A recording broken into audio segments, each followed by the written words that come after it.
Biyahe na tayo ng biyahe mga pards. Darating na yung bare months, malapit-lapit na. Baka magkaroon na tayo ng mga mataas na demand. Alam mo yun, naunawaan niyo ba ako? Kontento ang kailangan. Ito nyo, parang si tatay. Kung ano naabot niya sa buhay, kontento na siya. Kasi kahit pa paano naman, napasenso ni tatay yung buhay niya. Kasi nagsimula siya sa ano nagbakal buti ka pa dati tayo, no? Talagang walang-wala kayo, no?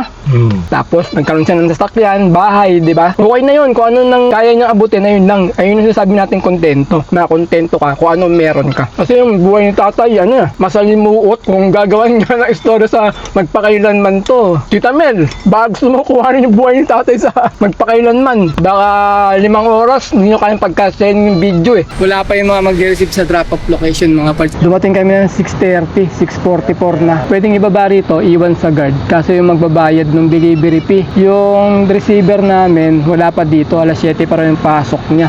Sabi niya, yung boss niya raw magbabayad, Gcash daw. Kasi kung iwan namin dito, sino sisingilin namin? Hindi naman namin alam yung number nung boss niya. Si George TV Gusta? Picture lang tayo? Ayan mga parts, George TV. Salamat ha. Kasabay natin dito sa ano. Ayan sila sir tsaka si ma'am Shoutout mama. Mar! Ito na Mar Every move that way. Sayaw mo tayo. Every single day. Every time I pray, I'll be missing you.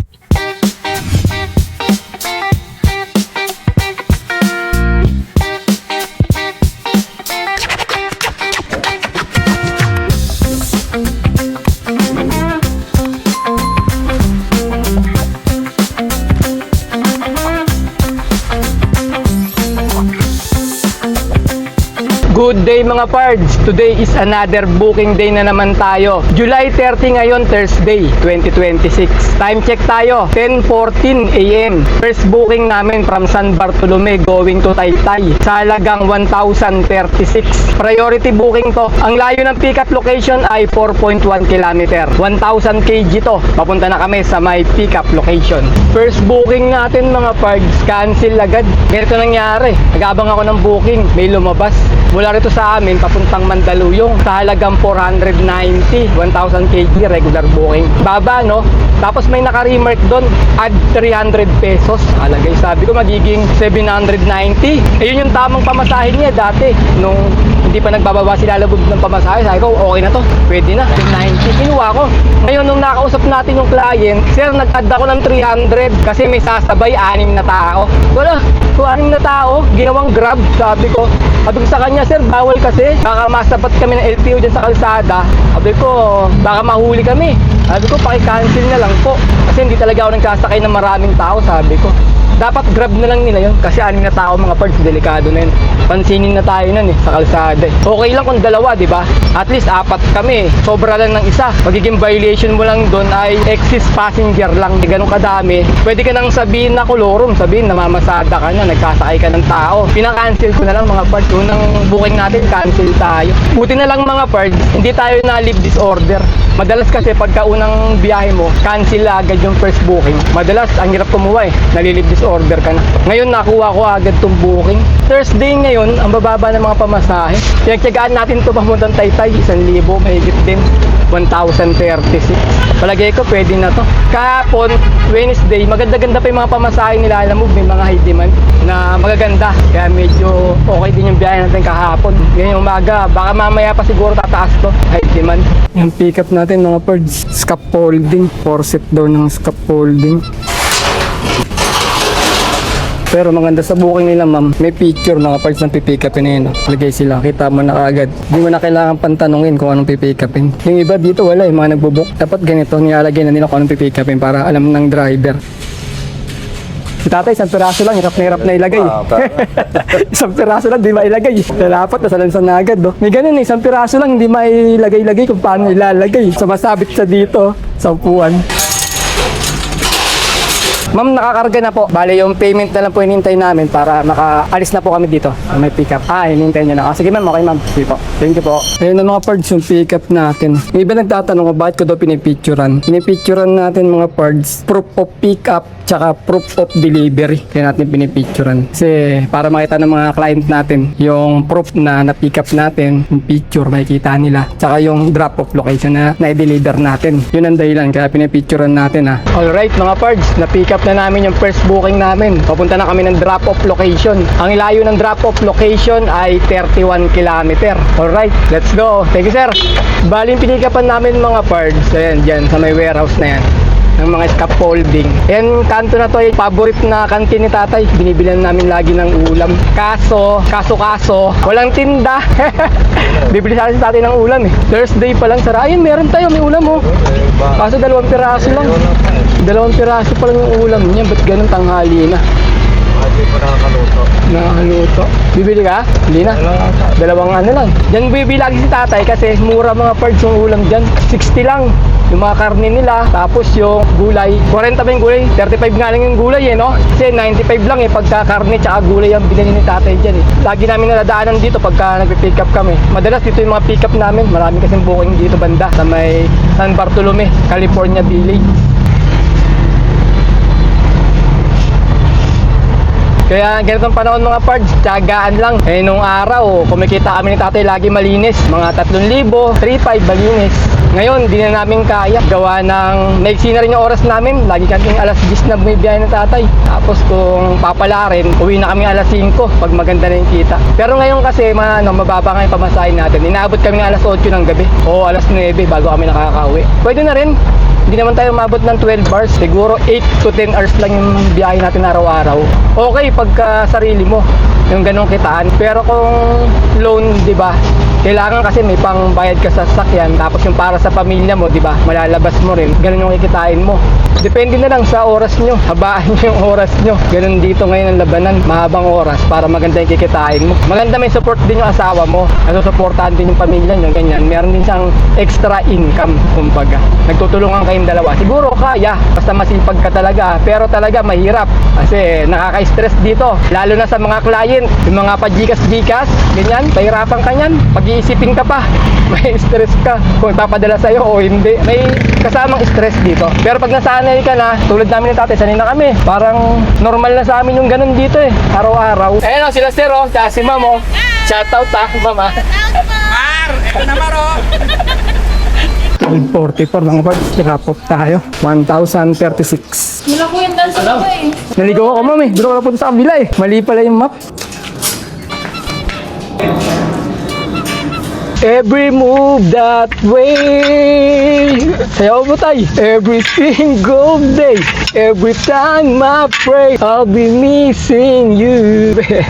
Ano na mga pards? Alauna na. Inabot na naman tayo. Ngayon lang kami yung pagkakataon na kumain eh. Tinapos muna namin yung first booking namin dito sa may Taytay siya. Pero dinaanan namin yung packet na Antipolo. Antipolo na to eh no? Duman kami sa may arko ng Antipolo mga pards eh. Tapos unang kantoron, kumanan na kami. Pero nakalagay naman doon, Antipolo Taytay. Siguro pagitan siya, hati, ganun. Kain na kami mga pards. Tanghalian. Inabot namin ni tatay sa gutom dahil launa na. Kinain ko kanina, puto lang eh. Almusal eh. Yun yung ulam namin no? Binagoongan na baboy na may sitaw. Tapos adobong baboy. Sakto lang yung dating ko mga pards. 1:45. Ano yata yun eh. 12:40 yata. Tama yung estimate ni Google Map. Biyahe na tayo ng biyahe mga pards. Darating na yung bare months. Malapit-lapit na. Baka magkaroon na tayo ng mga mataas na high demand. Pero kahapon, maganda. May mga malalaking high demand na nakachamba tayo ng booking. May mga booking namin nung huli kahapon. 3 booking tayo. Nagsabay-sabay natin eh. Puro 200 kg. Pero may mga ano yun. May mga high demand siya. Kaya kinuha ako. Kaya umabot din ng 1,000 mahigit eh. Nung 3 booking na yun. Pauntang Mabaliches. Sabi ng iba sa mga Facebook nila alam mo, nakita ko. Wala na raw kwenta yung tiyaga. Di na raw kaya ng tiyaga tsaka ng sipag. Yung pagbiyahe dito kasi napakababa doon ng pamasahe. Depende pa rin sa tao yan. Kung sanay ka sa hirap eh. Pero pag hindi ka sanay sa hirap talaga, mahirap talaga magtiyaga. Kung yung buhay mo ay marangya, hindi po pwede rito yun. Kung hindi ka nakaranas na maubusan ng pera, laman ng wallet mo ay piso na lang, hindi mo kakayanin dito, no? Tay, kailangan kasi dito, sanay ka sa hirap eh, mahirap talaga yung trabaho dito. Kaya nga, nasasabi ko na kailangan mo ng tiyaga eh. Tiyaga, tsaka kontento. Kailangan marunong ka makontento kung anong meron ka, pagtiyagaan mo para makontento ka. Kasi pagka kontento ka, doon ka magiging masaya eh. Pagka kontento ka mga bird. Kumbaga, nandun ka lang, maging masaya ka kung nasaan ka. Alam mo yun, naunawaan niyo ba ako? Kontento ang kailangan para hindi tayo ma-stress. Ito nyo, parang si tatay, kung ano naabot niya sa buhay, kontento na siya. Kasi kahit pa paano naman, napaasenso ni tatay yung buhay niya. Kasi nagsimula siya sa ano nagbakal buti ka pa dati tayo, no? Talagang walang-wala kayo, no?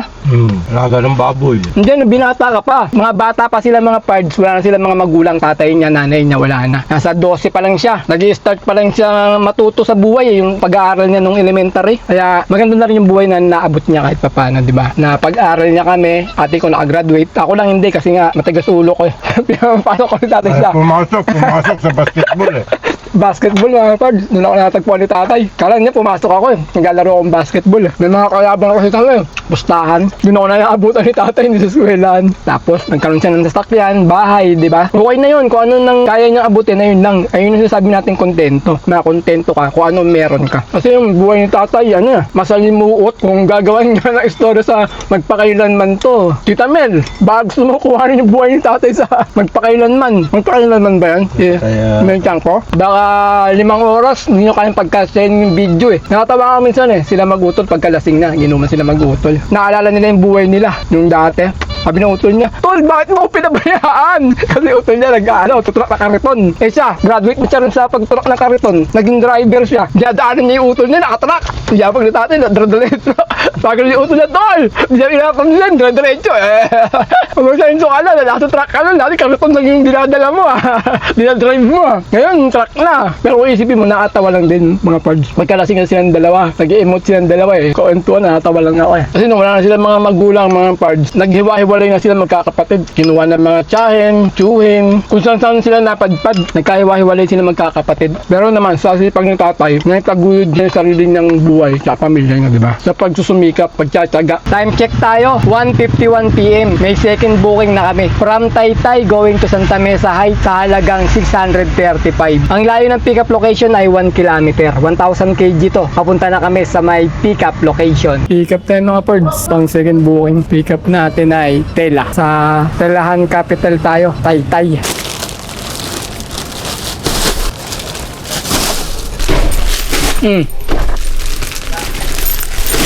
Anim na puti daw, saka 8 black. Kung may sasakay ka, papatong na lang. Yun yung pick up natin mga pards. Bale, 18 yung bundle. Picture.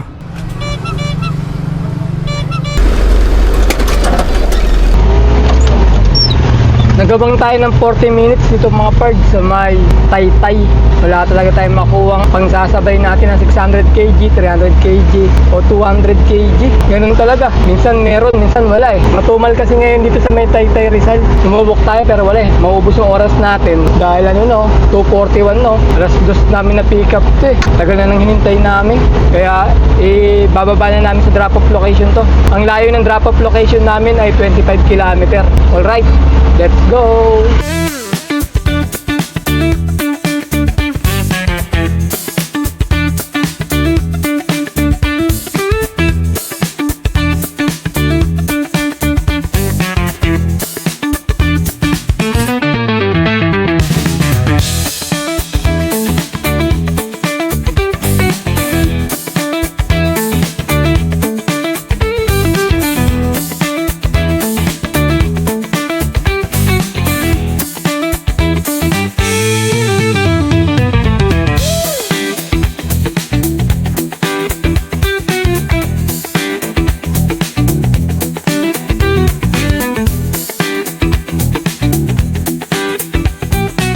Drop off tayo mga pards, saktong alas 4 nang hindi makontak. Parehas nag-book tsaka yung drop off. Kasi 193 ABC, 3 gate Ayun mga pards, nakita na namin. Ito pa rin bahay, kabila.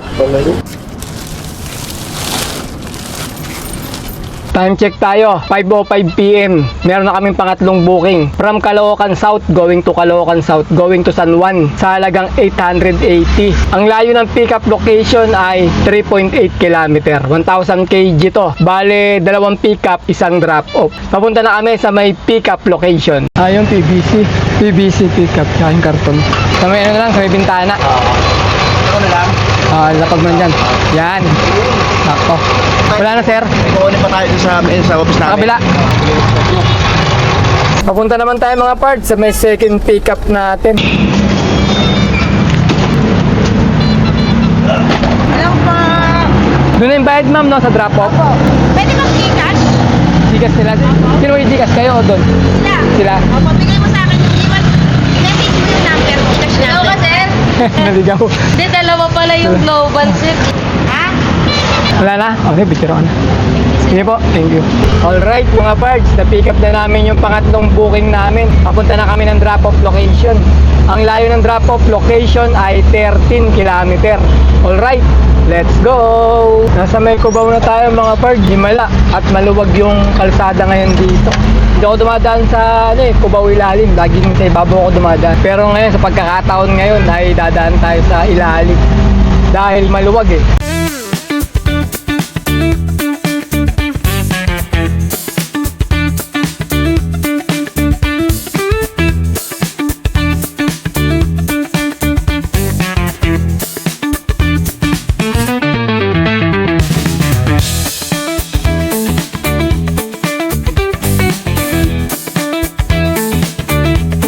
Wala pa yung mga mag-receive sa drop-off location mga parts. Dumating kami ng 6:30, 6:44 na. Pwedeng ibaba rito, iwan sa guard. Kaso yung magbabayad ng delivery fee. Yung receiver namin, wala pa dito. Alas 7 pa rin yung pasok niya. Eh, sabi niya, yung boss niya raw magbabayad, Gcash daw. Sabi niya, iwan na lang daw sa guard daw dito. Sabi ko, sino magbabayad? Boss niya. Problema, nagbabike siya. Nasa EDSA daw siya, papunta daw dito. Hintayin na lang namin. Hingi na lang tayo ng waiting time. Kasi kung iwan namin dito, sino sisingilin namin? Hindi naman namin alam yung number nung boss niya. Tapos yung pick up, alam niya eh. Kaso hindi na sumasagot, ring lang ng ring, tapos pinapatay. Yung nag-book nito, yung doon sa may pick up namin, empleyado doon. Parang naalanganin tayo sa booking na to. Dinadali ko nga para makakuha tayo ng booking pabalik habang maaga pa. Abuti na tayo alas 7 nito. Mahigit kasi wala pa yung receiver eh. Papunta pa lang daw. 6:50 mga pards. Dumating na yung natin, yung receiver. Atras ko lang dyan sa sa loob. Pinapatras sa atin. Kahit pasarado mo na sir, sir. 150 waiting namin eh. Kahit 120 na lang. Hindi ako nag-ano yung boss ko eh. Sila nag-uusap kasi niyan eh. Kaya ako na lang.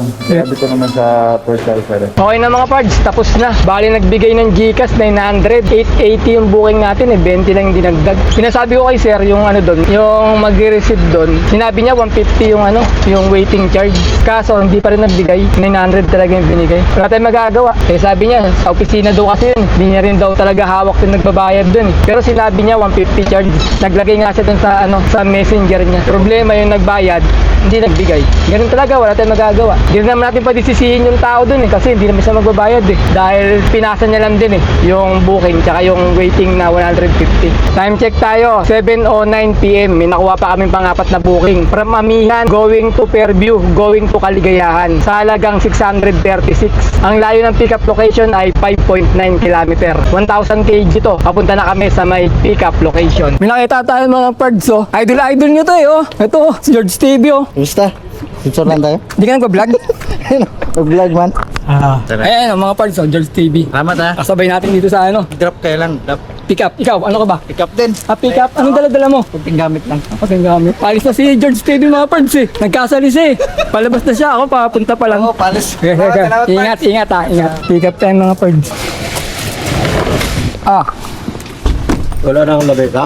Panda to. Ayan, sige. Okay na, wala na ma'am. Pick up natin mga pards sa may TIP, dito sa may bandang Cubao. Bale drop off natin, isang Fairview tsaka isang Caligayahan. Fairview muna tayo sa may Walnut. Ang layo ng drop off location ay 12 km. Alright, let's go. 8:30, drop off tayo.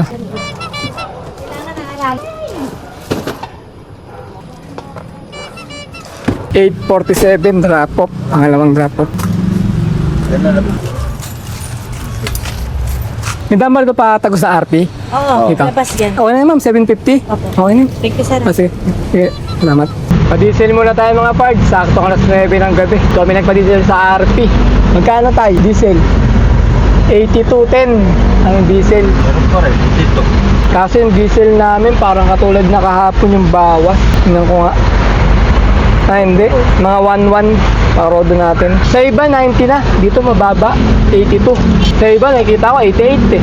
Oo. Di ba doon nga sa Jetty 87 plus? 7. Kala natin mura na yon. Doon tayo nagpakarga kahapon ba yun? O anong isang araw? Walang susi yan, pitin mo lang. Medyo matigas lang. 1.1 diesel. Alright mga pards, mag-income reveal tayo. Bali nakaapat na booking kami sa Bagapon at ang kinitaan namin ay 2,563. Pagkatapos sa 2,563, nakakuha kami ng 150 na tip. Pag inad natin dito, sabihin natin naka 2,700 kami. Pagkatapos bawasan natin ng 1,100 na diesel at 200 na pangkait. Bali 1,300 yun. 2,700 minus 1,300 equals 1,400. Ayun mga pards, naka 1,400 kami ngayon na malinis. Labas na rin yung pangkait, pan-diesel, saka yung commission nila alam mo. Ayun na mga pards, kinita namin ngayon. Ganun talaga eh. Hindi tayo swerte ngayon dahil pa isang booking lang tayo tapos matatagal. Naubos yung oras natin. Kaya ayun lang, bukas babawi ulit kami ni tatay. Paano mga pards? Kita-kita na lang ulit tayo sa mga susunod ko pa mga video. Maraming salamat.